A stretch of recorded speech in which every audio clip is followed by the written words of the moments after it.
Well, I actually had a couple people come up with guesses on these.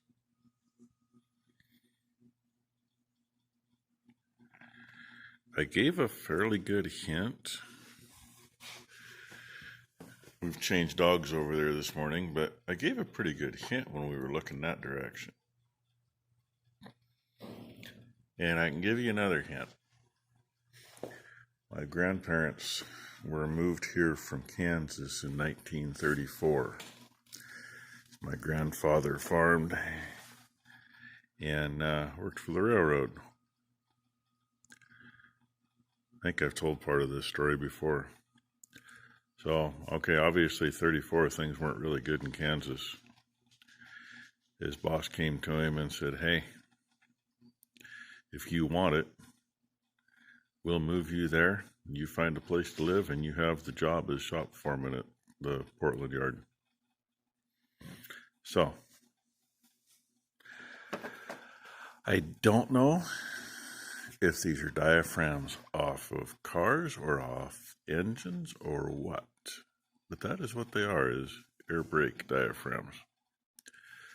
They are stiff as can be, which, I'm putting a lot of pressure to do that, which they would need to be anyway, but old age has probably got something to them. And the GB, no, I'm going to get this wrong. Is it? Yeah, never mind. Somebody will look it up. And it says 10 flex tight on it. So I'm assuming that's about a 10-inch diameter. Probably what it is. They may have different sizes for that stuff. And this other one, yeah, I don't know what the brand is on it. Somebody out there probably knows, just not me. I was never into the railroad stuff other than drilling over the calendars of, like an engine with a snowblower on it going over Snoqualmie Pass in Washington. They're in 12, 15 feet of snow and they're blowing it everywhere. Stuff like that. We had that calendar on the wall for a long time. That was a very popular calendar in the early 70s. I think it was like 1974, somewhere in there. So anyway, I'm dealing with the mess this morning before it gets very light. I just happened to think I better show you those while I was thinking of it. Got a little bit of a sunrise. I don't know how well it's going to show when I get over there.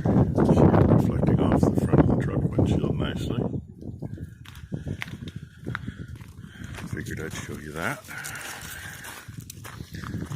And seems number 2 pulled a brain fart this morning. She called me about a half an hour ago. She made it to school. Problem is, she locked her keys in the pickup. So, right in the middle, it just won't show up. It's got like 5 bands of pink across there. It looks really pretty. And yeah, the wind's blowing.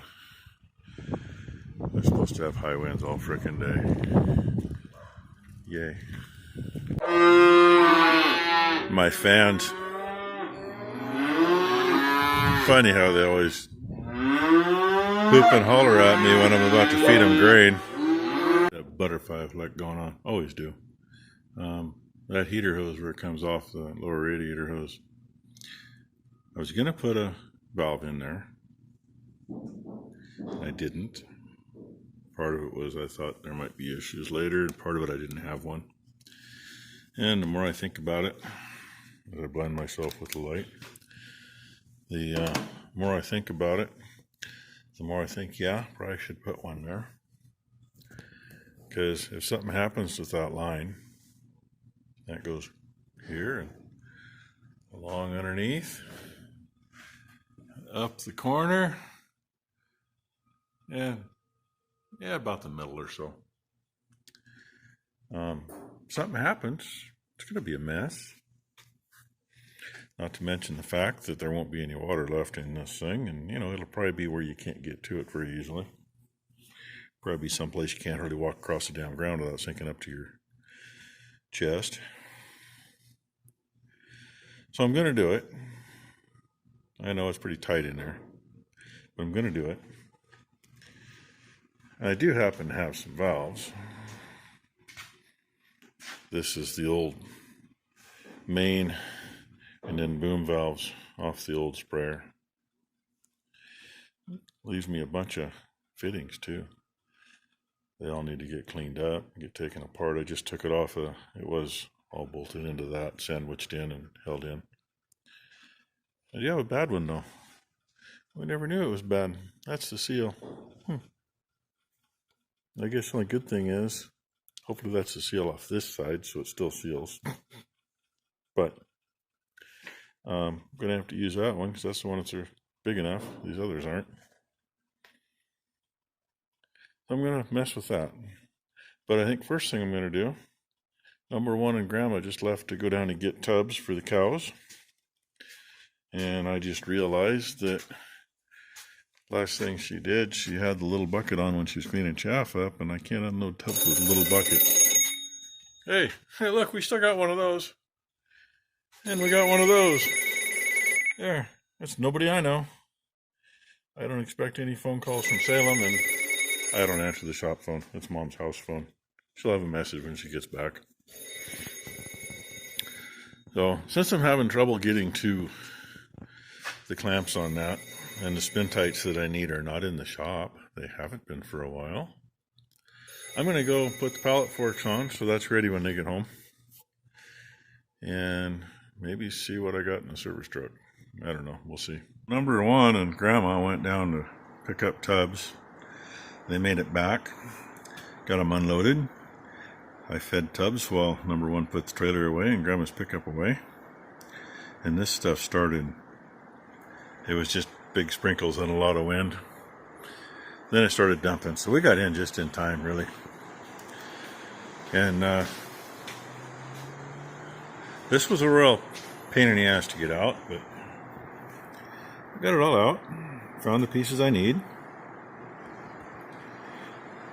Cleaned the valve up, put it in. Literally just got it back together. So that's one thing that it's just been bugging me, because it's like, if something happens to that heater hose, and I like having shutoffs on them. So there's a little peace of mind. I don't gotta worry about that now. Pain in the butt, but it's done. I can get the light back now. See? Look, everybody, light. Not too bad for a cheap TOS from Hobo Freight. We got two of them, and they've been pretty good. And yeah, she had to help me get it back together. Of course, she wasn't here to get it apart. See, look, there's the other light. Hey, speaking of lights, this one. Pick that one up at Napa. There you go. I don't know how many different brands make these. The clip is magnetized and spins 180. And there you go, light. It's a pretty good light. Use the hell out of that thing. Thought I'd show you that. Anyway, I think we're gonna go grab lunch. Didn't figure out what to do in the rain. End of the day, let them in. They should have just enough hay in there to get them through till morning. If not, we'll leave the gate open a little extra longer in the morning.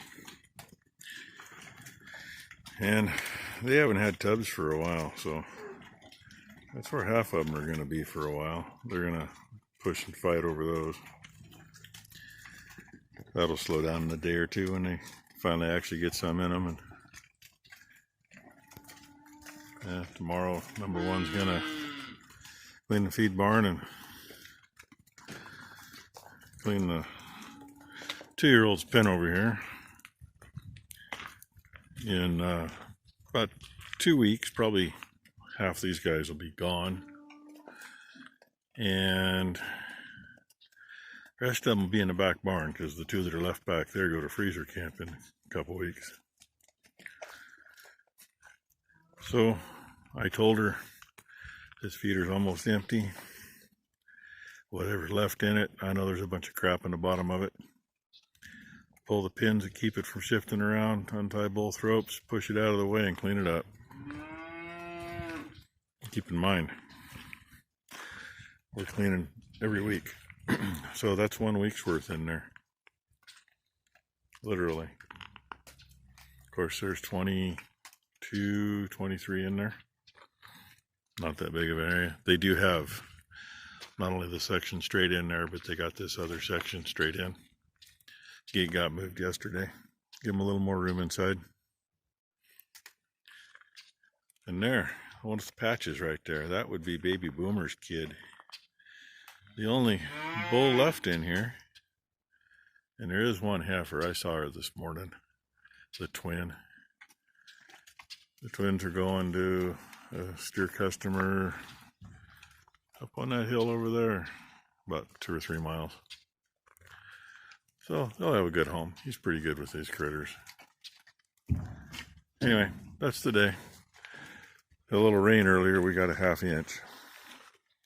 Kind of surprised after lunch when I looked at the gauge, and it's, you know, shouldn't say I looked at it after lunch. I looked at it on the way by it going in to eat. And it was just over 4/10, and it rained the whole time we were in eating lunch. I got to find a place to set something. You know, Becky gets these things. I end up getting them when they come in, and then I got to remember to take it over. Watch me forget it right there while I hose my boots off.